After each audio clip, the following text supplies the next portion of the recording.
Hello friends, ಇವತ್ತಿನ ಸಂಚಿಕೆಯಲ್ಲಿ ಏನಾಯಿತು ಅಂತ ನೋಡ್ಕೊಂಡು ಬರೋಣ ಬನ್ನಿ. ಭಾರ್ಗವಿ ಅಪ್ಪನ ಸುಟ್ಟ ಜಾಗಕ್ಕೆ ಹೂವನ್ನು ಹಾಕಿ ಕೈ ಮುಗಿದು, ಅವತ್ತು ರಾತ್ರಿ ನೀವು ನನ್ನ ಮಡ್ಲಲ್ಲಿ ಪ್ರಾಣ ಬಿಟ್ರಿ ಅಪ್ಪ. ನನ್ನ ಜೀವನದಲ್ಲಿ ಅತಿ ದೊಡ್ಡ ತಿರುವು ಸಿಕ್ಕಿದ್ದ ದಿನ ಅದು. ನನ್ನ ಜೀವನದಲ್ಲಿ ತುಂಬ ಪ್ರೀತಿಸ್ತಿದ್ದು ನಿಮ್ಮನ್ನು, ನನ್ನ ಕೆಲಸನ ಎಲ್ಲನೂ ಒಟ್ಟಿಗೆ ಕಳ್ಕೊಂಡಿದ್ದ ದಿನ ಅದು. ಆದರೆ ಅವತ್ತು ನಿಮ್ಮ ಸಾವಿನ ಹಿಂದೆ ಅಪ್ಪ ದೊಡ್ಡ ಹೋರಾಟ ಇದೆ ಅಂತ ನನಗೆ ಗೊತ್ತಿರಲಿಲ್ಲಪ್ಪ. ನೀವು ಮಾಡಿರೋ ತ್ಯಾಗಕ್ಕೆ ಸಾಟಿನೇ ಇಲ್ಲ. ಯಾರಿಗೂ ಹೇಳದೆ, ಒಬ್ಬರು ಸಹಾಯನೂ ತಗೊಳ್ಳದೆ ಅಷ್ಟು ಜನ ಹೆಣ್ಮಕ್ಳ ಮಾನ ಪ್ರಾಣ ಎಲ್ಲರನ್ನೂ ಕಾಪಾಡಿದ್ದೀರಾ. ಮನೆಯವರಿಗೂ ವಿಷಯ ಹೇಳಿದೆ ನೀವು ಒಬ್ಬರೇ ಹೋರಾಡಿದ್ದೀರಾ. ನಾನು ನಿಮ್ಮ ಮಗಳಾಗಿ ಹುಟ್ಟಿರೋದಕ್ಕೆ ನನಗೆ ಹೆಮ್ಮೆ ಆಗ್ತಿದೆ ಅಪ್ಪ. ಆ ಪಾಪಿಗಳು ನಿಮ್ಮನ್ನು ಕೊಂದರೆ ಎಲ್ಲ ಅಲ್ಲಿಗೆ ಮುಗ್ದು ಹೋಗುತ್ತೆ, ಸತ್ಯ ಮುಚ್ಚೋಗುತ್ತೆ ಅಂತ ಅಂದ್ಕೊಂಡಿದ್ದಾರೆ. ಆದರೆ ನೀವು ಶುರು ಮಾಡಿರೋ ಹೋರಾಟಕ್ಕೆ ನ್ಯಾಯ ಸಿಗದೆ ಆ ಹೋರಾಟ ಹಾಗೆ ನಿಂತು ಹೋಗೋಕ್ಕೆ ನಾನು ಬಿಡಲ್ಲ. ನಿಮ್ಮ ಚಿಂತನೆ, ನಿಮ್ಮ ಧ್ಯೇಯ, ನಿಮ್ಮ ಧೈರ್ಯ ಎಲ್ಲವೂ ನನ್ನನ್ನು ಪ್ರೇರೇಪಿಸಿದೆ ಅಪ್ಪ. ನಾನು ಹೊಸ ಅವತಾರದಲ್ಲಿ ಕಾಳಿಯಾಗಿ ಹೊರಡ್ತಿದ್ದೀನಿ.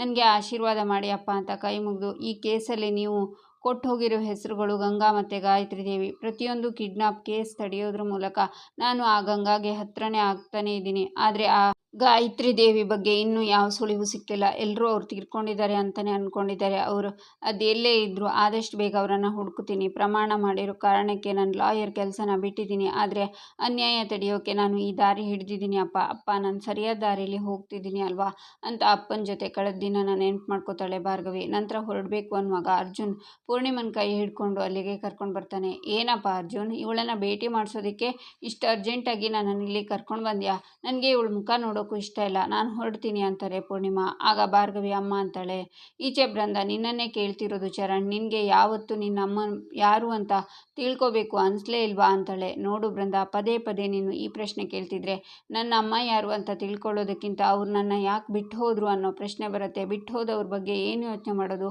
ಅವ್ರು ಯಾರು ಏನು ಅಂತ ನನಗೇನು ಗೊತ್ತಿಲ್ಲ. ನನ್ನನ್ನು ಕರ್ಕೊಂಡು ಬಂದು ಸಾಕಿದ್ದು ನಿರ್ಮಲಾ ಪಾಟೀಲ್. ನನಗೆ ಬುದ್ಧಿ ಬಂದಾಗಿಂದ ಅವ್ರು ನೋಡಿರೋದು ಅವರೇ ನನ್ನಮ್ಮ. ಅಪ್ಪ ಅಮ್ಮ ನನ್ನ ಕರ್ಕೊಂಡು ಬಂದು ಸಾಕಿರೋದ್ರ ಬಗ್ಗೆ ನಾನು ಲೈಫ್ ಲಾಂಗ್ ಅವರಿಗೆ ಗ್ರೇಟ್ಫುಲ್ ಆಗಿರ್ತೀನಿ ಬೃಂದ ಅಂತಾನೆ ಚರಣ್, ನಾನು ಹೇಳೋದನ್ನು ಕೇಳಿಸ್ಕೊಳ್ಳೋದಕ್ಕೆ ನಿನಗೆ ಧೈರ್ಯ ಇದೆ ಅಂತ ಅನ್ಕೋತೀನಿ. ನಿನ್ನ ಯಾರೂ ದತ್ತುಗೆ ತಗೊಂಡು ಬಂದು ಸಾಕಿಲ್ಲ ಅಥವಾ ಊಟ ಹಾಕಿನೂ ಸಾಕಿಲ್ಲ. ನೀನು JP ಪಾಟೀಲ್ ಅವ್ರ ಮಗನೇ. ಆದರೆ ನಿಮ್ಮಮ್ಮ ಮಾತ್ರ ಬೇರೆ ಅಂತಾಳೆ ಬೃಂದ. ಏನು ಹೇಳ್ತಿದ್ಯಾ ಬೃಂದ? ಸುಮ್ಮನೆ ಬಾಯಿಗೆ ಬಂದಾಗೆಲ್ಲ ಮಾತಾಡಬೇಡ ಅಂತಾನೆ ಚರಣ್. ನಿನಗೆ ಗೊತ್ತಿಲ್ಲದೆ ಇರೋ ಒಂದು ಸತ್ಯ ಹೇಳ್ತಿದ್ದೀನಿ ಚರಣ್. ನೀನು JP ಪಾಟೀಲ್ ರಕ್ತ ಹಂಚ್ಕೊಂಡು ಹುಟ್ಟಿರೋ ಅವ್ರ ಸ್ವಂತ ಮಗ. ನಿನ್ನ ತಾಯಿ ಹೆಸರು ಗಾಯತ್ರಿ ದೇವಿ. ಅವರು ನಿಮ್ಮ ಅಪ್ಪನ ಇನ್ನೊಬ್ಬ ಹೆಂಡತಿ. ಅದಕ್ಕೆ ನಿರ್ಮಲಾ ಅತ್ತೆಗೆ ನಿನ್ನ ಕಂಡ್ರೆ ಅಷ್ಟಕ್ಕಷ್ಟೇ ಚರಣ್ ಅಂತಾಳೆ ಬೃಂದ. ಸಾಕು ನಿಲ್ಲಿಸು ಬೃಂದ, ನೀನು ಕತೆ ಕಟ್ಟೋದ್ರಲ್ಲಿ ಎಕ್ಸ್ಪರ್ಟ್. ಮಾಮ್ ಮಾತಿನ ಬರದಲ್ಲಿ ಏನೋ ಹೇಳಿದ್ರು ಅಂತ ಇಷ್ಟೊಂದು ಸುಳ್ಳು ಹೇಳೋದ? ನನ್ನ ಮಾಮ್ ಯಾವತ್ತಿದ್ರು ನಿರ್ಮಲನೆ ಅಂತಾನೆ ಚರಣ್, ಹೆತ್ತ ತಾಯಿಗಿಂತ ಮಗುನ ಪ್ರೀತಿ ಮಾಡೋಕ್ಕೆ ಯಾರಿಂದನೂ ಸಾಧ್ಯ ಇಲ್ಲ. ಇಲ್ಲಿ ನಿನಗೆ ನಿರ್ಮಲಾ ಅತ್ತೆಯಿಂದ ಸಿಗ್ತಾ ಇರೋದು ತಾಯಿ ಪ್ರೀತಿ ಅಲ್ಲ, ಸಿಂಪತಿ ಅಷ್ಟೇ. ನಿನಗೆ ನಿಜವಾದ ಪ್ರೀತಿ ಕೊಡೋಕ್ಕೆ ನಿನ್ನ ಹೆತ್ತ ತಾಯಿನೇ ಬರಬೇಕು ಚರಣ್ ಅಂತಾಳೆ ಬೃಂದ. ನೋಡು ಬೃಂದ, ನೀನು ಹೇಳ್ತಿರೋದು ನಿಜನೋ ಸುಳ್ಳು ನನಗೆ ಗೊತ್ತಿಲ್ಲ. ಆದರೆ ಈ ಮನೆಯವರಿಗೆ ನನ್ನ ಮೇಲೆ ಪ್ರೀತಿ ಇದೆ. ಅದು ಅಲ್ಲದೆ ಡ್ಯಾಡ್ ಬಗ್ಗೆ ನನಗೆ ತುಂಬ ಚೆನ್ನಾಗಿ ಗೊತ್ತು. ನೋಡು ಬೃಂದ, ಒಂದೇ ಸಲ ಇಬ್ಬರನ್ನ ಮದುವೆಯಾಗಿ ಮೋಸ ಮಾಡೋರು ಅಲ್ಲ ನನ್ನ ಡ್ಯಾಡ್. ಒಂದು ವೇಳೆ ನೀನು ಹೇಳೋದು ನಿಜ ಆಗಿದ್ರೆ ಡ್ಯಾಡ್ ಯಾಕೆ ನಿರ್ಮಲಾ ಅಮ್ಮನ ಮದುವೆ ಆಗ್ತಾರೆ ಅಂತಾನೆ ಚರಣ್. ಅಬ್ಬಾ, ಅಂತೂ ನನ್ನ ಗಂಡಂಗೆ ಫಸ್ಟ್ ಟೈಮ್ ಸತ್ಯ ತಿಳ್ಕೊಳ್ಳೋ ಆಸಕ್ತಿ ಬರ್ತಿದೆ ಅಂತ ಬೃಂದ ಯೋಚನೆ ಮಾಡ್ತಾಳೆ. ಯಾಕೋ ನನಗೆ ನಿನ್ನ ಮಾತಲ್ಲಿ ನಂಬಿಕೆ ಬರ್ತಿಲ್ಲ. ಪ್ರತ್ಯಕ್ಷವಾಗಿ ಕಂಡ್ರು ಪ್ರಮಾಣಿಸಿ ನೋಡು ಅಂತ ಅಜ್ಜಿ ಯಾವಾಗಲೂ ಹೇಳ್ತಾನೆ ಇರ್ತಾರೆ. ನನ್ನ ತಾಯಿನ ನಾನು ಕಣ್ಣಾರೆ ನೋಡೇ ಇಲ್ಲ. ಅವರನ್ನು ನಾನು ನೋಡೋವರೆಗೂ ನಾನು ಇದನ್ನೆಲ್ಲ ನಂಬಲ್ಲ. ನೋಡು ಬೃಂದ, ಸುಮ್ಮನೆ ಏನೇನೋ ಹೇಳಿ ನನ್ನ ತಲೆ ಕೆಡಿಸ್ಬೇಡ ಅಂತ ಚರಣ್ ಹೋಗ್ತಾನೆ. ಪರವಾಗಿಲ್ಲ ಚರಣ್, ಇಷ್ಟು ವರ್ಷ ಅಮ್ಮನ ಬಗ್ಗೆ ಯೋಚನೆನೇ ಬರದೆ ಇರೋನ್ ತಲೆಯಲ್ಲಿ ಈಗ ಬೀಜ ಬಿತ್ತಿದ್ದೀನಿ. ಆ ಬೀಜ ಮರವಾಗಿ ಬೆಳೆಯೋ ಹೊತ್ತಿಗೆ ಆ ಗಾಯತ್ರಿ ದೇವಿನ ನಿನ್ನ ಮುಂದೆ ತಂದು ನಿಲ್ಲಿಸ್ತೀನಿ. ನಿನ್ನ ಮನಸ್ಸಲ್ಲಿ ಗೆಲ್ತೀನಿ ಅಂತಾಳೆ ಬೃಂದ. ಈಚೆ ಪೂರ್ಣಿಮಾ, ಅದೇನು ವಿಷಯ ಅಂತ ಬೇಗ ಹೇಳು ಅರ್ಜುನ್. ಈ ಜಾಗದಲ್ಲಿ ತುಂಬ ಹೊತ್ತು ನಿಂತ್ಕೊಳ್ಳೋಕ್ಕೆ ಆಗಲ್ಲ ನನಗೆ. ಮನಸ್ಸು ಭಾರ ಆಗುತ್ತೆ, ಮತ್ತೆ ಹಳೆ ವಿಷಯಗಳೆಲ್ಲ ಬರುತ್ತೆ ಅಂತಾರೆ ಪೂರ್ಣಿಮಾ. ನಾನು ನಿಮ್ಮನ್ನು ಇಲ್ಲಿಗೆ ಕರ್ಕೊಂಡು ಬರ್ತೀನಿ ಅಂತ ಭಾರ್ಗವಿಯವರಿಗೆ ಗೊತ್ತಿರಲಿಲ್ಲ. ಇನ್ನೂ ಅದೆಷ್ಟು ದಿನ ಅಂತ ಮಾತು ಬಿಟ್ಟು ಸುಮ್ಮನೆ ಇರ್ತೀರಾ ನೀವು? ನಿಮ್ಮ ಗಂಡನ ಭಾರ್ಗವಿಯವರು, ಅವರ ಅಪ್ಪನ, ನಾನು, ನನ್ನ ಮಾವನ, ಹೀಗೆ ಎಲ್ಲರೂ ಅವರನ್ನು ಕಳ್ಕೊಂಡಿದ್ದೀವಿ. ಇಂಥ ಟೈಮಲ್ಲಿ ನಾವೆಲ್ಲರೂ ಒಬ್ರಿಗೊಬ್ರು ಜೊತೆಯಾಗಿ ಇರಬೇಕಲ್ವಾ? ಅದನ್ನು ಬಿಟ್ಟು ಹೀಗೆ ಮುನ್ಸ್ಕೊಂಡಿದ್ರೆ ಮಾವ ಖುಷಿ ಪಡ್ತಾರೆ ನಿರ್ಧಾರ ಅಂತಾನೆ ಅರ್ಜುನ್. ಮತ್ತೆ ನಾನು ಏನಪ್ಪ ಮಾಡಲಿ, ಇಷ್ಟು ವರ್ಷ ಜೀವಂತವಾಗಿ ನಮ್ಮ ಜೊತೆ ಇದ್ದವರು ಕೋರ್ಟ್ಗೆ ಕಾಲಿಡ್ತಿದ್ದ ಹಾಗೆ ಜೀವನೇ ಕಳ್ಕೊಂಡ್ಬಿಟ್ರು. ಅವ್ರು ಹೋದ್ಮೇಲಾದರೂ ಜನ ಸುಮ್ಮನೆ ಇದ್ದಾರಾ? ಅವ್ರ ಮೇಲೆ ಇಲ್ಲ ಸಲ್ಲದ ಆಪಾದನೆ ಮಾಡಿ ಅವ್ರ ಮರ್ಯಾದೆನ ಸಾಯಿಸಿಬಿಟ್ರು. ಎಷ್ಟೋ ಸಲ ನಾನು ಕೋರ್ಟ್ಗೆ ಹೋಗೋದು ಬೇಡ ಅಂತ ಹೇಳಿದ್ದೀನಿ ಇವಳಿಗೆ. ಮೊದಲೇ ನನ್ನ ಮಾತನ್ನು ಕೇಳಿದಿದ್ರೆ ನಮಗೆ ಇವತ್ತು ಇಂಥ ಪರಿಸ್ಥಿತಿ ಬರ್ತಿರ್ಲಿಲ್ಲ. ಈಗ ನಾನು ಬೈದಿದ್ದಕ್ಕೆ ಭಯದಲ್ಲಿ ಪಶ್ಚಾತ್ತಾಪದಲ್ಲಿ ಇವಳು ಸುಮ್ಮನೆ ಇದ್ದಾಳೆ. ನಾನು ಮತ್ತೆ ಮಾತಾಡಿಸಿದ್ರೆ ಇವಳು ಮತ್ತೆ ಕೋರ್ಟು ಕೇಸು ಹೋರಾಟ ಅಂತೆಲ್ಲ ಹೋಗ್ತಾಳೆ. ಇವಳು ಎಲ್ಲಿ? ಇವಳ ಅಪ್ಪನ ಹಾಗೆ ಜೀವದ ಬಗ್ಗೆ ನನಗೆ ಭಯ ಅಪ್ಪ ಅಂತಾರೆ ಪೂರ್ಣಿಮಾ ಅತ್ತೆ. ಇವಾಗ ಭಾರ್ಗವಿ ಮೊದಲಿನ ಥರ ಇಲ್ಲ. ನೀವು ಬೇಡ ಅಂತ ಅಂದಮೇಲೆ ಕೋರ್ಟ್ ಕಡೆ ತಲೆ ಎತ್ತು ನೋಡಿಲ್ಲ. ನಿಮ್ಮ ಮಾತಿಗೆ ಬೆಲೆ ಕೊಟ್ಟು ಸಾಧಾರಣವಾಗಿ ಜೀವನ ನಡೆಸ್ತಿದ್ದಾರೆ. ಅನಾಥಾಶ್ರಮದಲ್ಲಿ ಕ್ಲರ್ಕ್ ಆಗಿ ಕೆಲಸ ಮಾಡ್ತಿದ್ದಾರೆ. ಆಶ್ರಮ, ಮಕ್ಕಳು, ಮನೆ, ಅಡುಗೆ ಮನೆ ಹೀಗೆ ಇದೇ ಅವರ ಪ್ರಪಂಚ ಆಗಿಬಿಟ್ಟಿದೆ. ನಾನೇ ಕರೆದ್ರೂ ಅವರು ಒಂದೇ ಒಂದು ಕೇಸ್ ಫೈಲ್ ಮುಟ್ಟಿಲ್ಲ ಗೊತ್ತಾ ಅಂತಾನೆ ಅರ್ಜುನ್. ಆಗ ಭಾರ್ಗವಿ ಬ್ಯಾಗಿಂದ ಎನ್ವೆಲಪ್ ತೆಗೆದು, ಅಮ್ಮ ನಾನು ಕೆಲಸ ಮಾಡೋ ಜಾಗದಿಂದ ಅಡ್ವಾನ್ಸ್ ತೊಗೊಂಡಿದ್ದೀನಿ, ತಗೋ ಇದನ್ನು, ಮನೆ ಬಾಡಿಗೆ ಮತ್ತು ನಿಮ್ಮ ಖರ್ಚಿಗೆ ಇಟ್ಕೊ ಅಂತ ಕೊಡ್ತಾಳೆ. ಬೇಡಮ್ಮ, ನಿನಗೆ ಬೇಕಾಗುತ್ತೆ, ನೀನೇ ಇಟ್ಕೊ ಅಂತಾರೆ ಪೂರ್ಣಿಮಾ. ನೀವು ರವೀಂದ್ರ ಭಟ್ಕಳ್ ಅವರ ಹೆಂಡತಿ, ಅವರು ರವೀಂದ್ರ ಭಟ್ಕಳ್ ಮಗಳು. ನಿಮ್ಮಷ್ಟೇ ಸ್ವಾಭಿಮಾನ ಅವರಿಗೂ ಇರುತ್ತಲ್ವಾ? ಅವ್ರ ಕೆಲಸಕ್ಕೆ ಹೋಗ್ತಾ ಇರೋದೇ ನಿಮ್ಮನ್ನೇ ನೋಡ್ಕೋಬೇಕು ಅಂತಾನೆ ಅರ್ಜುನ್. ತಗೋ ಅಮ್ಮ ಅಂತಾಳೆ ಭಾರ್ಗವಿ. ಪೂರ್ಣಿಮಾ ತಗೋತಾರೆ. ಯಾರ ಹಂಗಲ್ಲೂ ಬದುಕಬಾರ್ದು. ನಿಮಗೋಸ್ಕರ ಭಾರ್ಗವಿ ಸಂಪೂರ್ಣವಾಗಿ ಬದಲಾಗಿದ್ದಾರೆ. ಇಷ್ಟಾದರೂ ಅವರನ್ನು ನೀವು ಕ್ಷಮಿಸಲ್ವಾ ಅಂತಾನೆ ಅರ್ಜುನ್. ನಾನು ಇಲ್ಲಿಗೆ ಬಂದಿದ್ದು ಹೋರಾಟ ಮಾಡೋ ಕಲ್ಲಮ್ಮ, ನನ್ನಿಂದಾದ ತಪ್ಪನ್ನು ನೆನಪು ಮಾಡ್ಕೊಳ್ಳೋಕ್ಕೆ, ನಿಮಗೆ ಕೊಟ್ಟಿರೋ ಮಾತನ್ನು ಗಟ್ಟಿ ಮಾಡ್ಕೊಳ್ಳೋಕ್ಕೆ. ಅವ್ರು ಈಗಲಾದರೂ ನನ್ನ ಕ್ಷಮಿಸಮ್ಮ ಅಂತಾಳೆ ಭಾರ್ಗವಿ. ಆಗ ಪೂರ್ಣಿಮಾ ಕೈ ಮುಂದೆ ಮಾಡ್ತಾರೆ. ಭಾರ್ಗವಿ ಅವರನ್ನು ಹೋಗಿ ತಪ್ಕೋತಾಳೆ. ನಿನ್ನ ಜೀವನಕ್ಕೆ ಏನೂ ಆಗಬಾರ್ದು ಅಂತ ನಾನು ತುಂಬ ಕಟುವಾಗಿ ನಡ್ಕೊಂಡ್ಬಿಟ್ಟೆ, ನನ್ನ ಕ್ಷಮಿಸ್ತೀಯ ಭಾರ್ಗವಿ ಅಂತಾರೆ ಪೂರ್ಣಿಮಾ. ಕ್ಷಮೆ ಕೇಳಬೇಕಾಗಿರೋದು ನೀನಲ್ಲಮ್ಮ, ನಾನು. ಇಷ್ಟೆಲ್ಲ ಆಗಿರೋದು ನನ್ನಿಂದಾನೆ. ನಿನಗೆ ಕೊಟ್ಟ ಮಾತನ್ನು ನಾನು ತಪ್ಪಲ್ಲ ಅಮ್ಮ, ಆದರೆ ನಿನ್ನ ಹತ್ರ ಒಂದು ಮಾತು ಹೇಳಬೇಕು ಅಂತಾಳೆ ಭಾರ್ಗವಿ. ಈಚೆ ಗಂಗಾ ಫೋನಲ್ಲಿ, ಆ ಕಾಳಿ ಯಾರು ಅಂತ ಗೊತ್ತಾಯ್ತಾ ಶಕ್ತಿ ಅಂತಾಳೆ. ಹುಡುಕ್ತಾ ಇದ್ದೀನಿ ಗಂಗಾ, ಇನ್ನೇನು ಸ್ವಲ್ಪ ದಿನದಲ್ಲೇ ಸಿಕ್ಬಿಡ್ತಾಳೆ ಅಂತಾರೆ ಶಕ್ತಿ.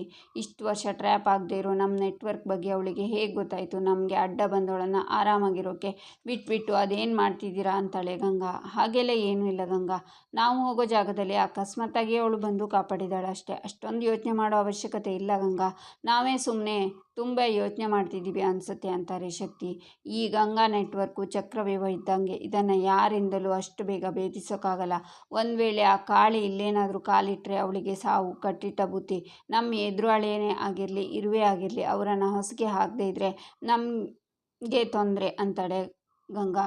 ಈಗ ಏನು ಮಾಡೋಣ ಅಂತೀಯ ಗಂಗಾ ಅಂತಾರೆ ಶಕ್ತಿ. ಈ ಸಲ ಹೋಗ್ತಾ ಇರೋ ಕನ್ಸೈನ್ಮೆಂಟಲ್ಲಿ 50 ಮಕ್ಕಳು ಬೇಕು ಅಂತಾಳೆ ಗಂಗಾ. ಏನು ಹೇಳ್ತಿದ್ಯಾ ಗಂಗಾ, ಒಂದೇ ಸಲ 50 ಜನ ಮಕ್ಕಳ ಅಂತಾರೆ ಶಕ್ತಿ. ಈ ಗಂಗಾ ತಮಾಷೆ ಮಾಡಲ್ಲ, ಹೇಳ್ತಿದ್ದೀನಿ ಅಂದರೆ ವಿಷಯ ಸೀರಿಯಸ್ ಆಗಿದೆ ಅಂತ ಅರ್ಥ ಮಾಡ್ಕೊ. ಇದೇ ಈಗ ನಮ್ಮ ದೇಶದಲ್ಲಿ ಮಾತ್ರ ಅಲ್ಲ, ಬೇರೆ ದೇಶಕ್ಕೂ ಮಕ್ಕಳು ರವಾನೆ ಆಗ್ತಿದ್ದಾರೆ, ದೊಡ್ಡ ದೊಡ್ಡ ಜನ ಇನ್ವಾಲ್ವ್ ಆಗ್ತಿದ್ದಾರೆ. 50 ಜನ ಮಕ್ಕಳನ್ನ ಕಳಿಸ್ತೀನಿ ಅಂತ ಮಾತು ಕೊಟ್ಟಿದ್ದೀನಿ, ಈ ಮಾತನ್ನು ತಪ್ಪು ಹಾಗಿಲ್ಲ ಅಂತಾಳೆ ಗಂಗಾ. ಅಲ್ಲ ಗಂಗಾ, ಇದನ್ನು ಅಂತ ಶಕ್ತಿ ಹೇಳುವಾಗ ಇದನ್ನು ಆಗುತ್ತಾ ಅಂತ ಕೇಳೋಕ್ಕೆ ಫೋನ್ ಮಾಡಿಲ್ಲ, ಆಗಬೇಕು ಅಂತ ಹೇಳೋಕ್ಕೆ ಫೋನ್ ಮಾಡಿದ್ದೀನಿ. ಹೆಜ್ಜೆ ಮುಂದಿಟ್ಟಾಗಿದೆ ಶಕ್ತಿ, ಹಿಂದೆ ಇಟ್ಟರೆ ಏಳೋಕ್ಕೆ ನೆಲೆ ಇರಲ್ಲ. ಇದ್ದರೂ ನಿನಗೂ ನಿನ್ನ ಮಗನಿಗೆ ನಿಲ್ಲೋಕ್ಕೆ ಕಾಲೇ ಇರಲ್ಲ. ಆ ಮಕ್ಕಳ ಜೀವನ ಉಳಿಸೋಕೆ ಹೋದರೆ ನಿನ್ನ ಮಗನ ಜೀವ ಇರಲ್ಲ. ಯೋಚನೆ ಮಾಡು ಅಂತ ಕಾಲ್ ಕಟ್ ಮಾಡ್ತಾಳೆ ಗಂಗಾ. ಡ್ಯಾಡ್ ಏನು ನೀವು? ಗಂಗನ ಮುಖ ನೋಡೋಣ ಅಂತ ಅಂದ್ಕೊಂಡೆ, ಬಿಡಲೇ ಇಲ್ವಲ್ಲ ಅಂತಾನೆ ವಿಕ್ಕಿ. ನನಗೆ ನಿನ್ನ ಜೀವದ ಬಗ್ಗೆ ಟೆನ್ಷನ್ ಆಗಿದೆ, ನಿನಗೆ ಅವಳ ಮುಖ ನೋಡಬೇಕಾ? ಈಗ ನೀನು ಹೇಳಿರೋ ಕೆಲಸ ಮುಗಿಸಿದ್ರೆ ಅವಳೇ ನಿನ್ನ ಮುಂದೆ ಬರ್ತಾಳೆ. ಗಂಗನ ಮುಖ ಅವಳ ನಂಬಿಕಸ್ತ್ರಿ ಮಾತ್ರ ಗೊತ್ತಿರೋದು, ನೀನು ಇನ್ನೂ ಹೊಸಬ. ಮೊದಲು ಅವಳ ನಂಬಿಕೆನ ಗಳಿಸ್ಕೊ, ಆಮೇಲೆ ಅವಳೇ ನಿನ್ನ ಕರೆಸ್ಕೊತಾಳೆ ಅಂತಾನೆ ಶಕ್ತಿ. ಆದರೆ ನಾವಿಬ್ಬರು 50 ಜನ ಮಕ್ಕಳನ್ನ ಎಲ್ಲಿಂದ ಹುಡ್ಕೋದು? ಅದೇನು ಜಾತ್ರೆಯಲ್ಲಿ ಸಿಗೋ ಬೊಂಬೆ ಥರನ ಅಷ್ಟು ಈಸಿಯಾಗಿ ಹೇಳಿಬಿಟ್ಲು ಅಂತಾನೆ ವಿಕ್ಕಿ. ಹೊಂದಿಸದೆ ಬೇರೆ ದಾರಿ ಇಲ್ಲ ವಿಕ್ಕಿ, ಹಾಗಂತ ಬೀದಿಲಿ ಬಿದ್ದಿರೋ ಮಕ್ಕಳನ್ನ ತರೋಕ್ಕಾಗಲ್ಲ. ಇಡೀ ನೆಟ್ವರ್ಕ್ ಹೆಲ್ಪ್ ತಗೊಂಡು ಯಾರ ಹತ್ರ ಎಷ್ಟೆಷ್ಟು ಜನರನ್ನ ಹೊಂದಿಸ್ಬೇಕು, ಎಲ್ಲಿಂದ ಕರ್ಕೊಂಡು ಬರಬೇಕು ಅಂತ ಮೇಲ್ವಿಚಾರಣೆ ಮಾಡಿದರೆ ಸಾಕು ಅಂತಾರೆ ಶಕ್ತಿ. ಅಲ್ಲ, ಇಷ್ಟು ವರ್ಷ ನಮಗೆ ಒಂದು ಸಣ್ಣ ಡೌಟು ಬರದೇ ಇರೋ ಹಾಗೆ ಅದು ಹೆಂಗೆ ಮೇಂಟೈನ್ ಮಾಡಿದ್ರಿ ನೀವು ಅಂತಾನೆ ವಿಕ್ಕಿ. ಅದಕ್ಕೆ ಹೇಳೋದು, ರಾಜಕಾರಣಿ ಬುದ್ಧಿನ ಯಾರೂ ಅಳೆಯೋಕ್ಕಾಗಲ್ಲ ಅಂತ. ಈ ಜಾಲದಲ್ಲಿ ಅಪ್ಪಿತಪ್ಪಿ ಬಾಯಿ ಬಿಟ್ಟರೆ ಉಸಿರೇ ನಿಂತೋಗುತ್ತೆ. ಈಗ ತಾನೇ ಬಂದಿದ್ಯಾ, ಮುಂದೆ ಹೋಗ್ತಾ ಹೋಗ್ತಾ ನಿನಗೆ ಎಲ್ಲ ಗೊತ್ತಾಗುತ್ತೆ. ಈಗ ನೀನು ಮಾಡಬೇಕಾಗಿರೋ ಕೆಲಸದ ಕಡೆ ಗಮನ ಕೊಡು. ಗಂಗಾ ನಿನ್ನ ಕೈ ಹಿಡಿದ್ರೆ MLA ಅಲ್ಲ ಅದಕ್ಕಿಂತ ಹೈಯರ್ ಪೋಸ್ಟಿಗೆ ಹೋಗ್ತೀಯಾ ಅಂತಾರೆ ಶಕ್ತಿ.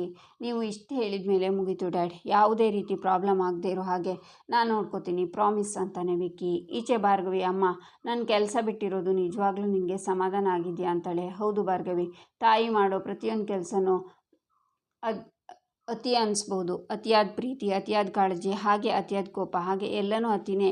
ಯಾಕೆ ಗೊತ್ತಾ, ತಾಯಿ ತನ್ನ ಮಗುನ ತನ್ನ ಜೀವಕ್ಕಿಂತ ಹೆಚ್ಚಾಗಿ ಪ್ರೀತಿಸ್ತಾಳೆ.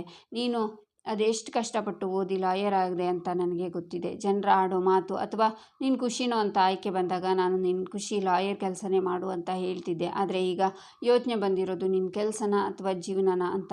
ನಿನ್ನ ತಾಯಿಯಾಗಿ ನಾನು ನಿನ್ನ ಜೀವನನೇ ಆಯ್ಕೆ ಮಾಡ್ಕೋಬೇಕು ಅಲ್ವಾ. ಜೀವ ಇದ್ದರೆ ಅಲ್ವಾ ಭಾರ್ಗವಿ ಕೆಲಸ ಕಾರ್ಯಗಳೆಲ್ಲ ಆಗೋದು. ನಿನ್ನ ಮೇಲೆ ನನಗೆ ಯಾವ ದ್ವೇಷನೂ ಇಲ್ಲ ಭಾರ್ಗವಿ, ಇದು ಅಮ್ಮನ ಕಾಳಜಿ ಅಷ್ಟೇ. ಈಗಾಗಲೇ ನಮ್ಮ ಮನೆ ಅರ್ಧ ಮುಳುಗೋಗಿದೆ.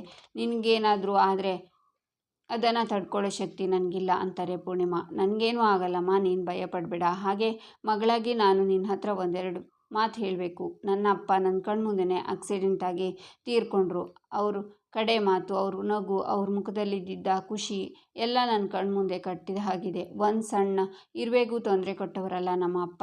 ಬೈರಂಗೆ ಫ್ರೀಯಾಗಿ ವಾದ ಮಾಡಿ ನ್ಯಾಯ ಕೊಡಿಸಿದ್ರು. ಆದರೆ ಕೊನೆಗೆ ಅಪ್ಪ ಒಬ್ಬ ದೊಡ್ಡ ಮೋಸಗಾರ ಅಂತ ಚಟ್ಟ ಕಟ್ಟಿದ್ರು. ಮಗಳಾಗಿ ನಾನು ಹೇಗಮ್ಮ ಸುಮ್ಮನಿರಲಿ ಅಂತಾಳೆ ಭಾರ್ಗವಿ. ರಾತ್ರಿ ಪೂರ್ತಿ ರಾಮಾಯಣ ಕೇಳಿ ಬೆಳಿಗ್ಗೆ ಎದ್ದು ರಾಮಂಗೂ ಸೀತೆಗೂ ಏನಮ್ಮ ಸಮಾಧಾನ ಆಯಿತು ನೀನು ಆಡ್ತಿರೋ ಮಾತು ಅಲ್ವೇ ಭಾರ್ಗವಿ.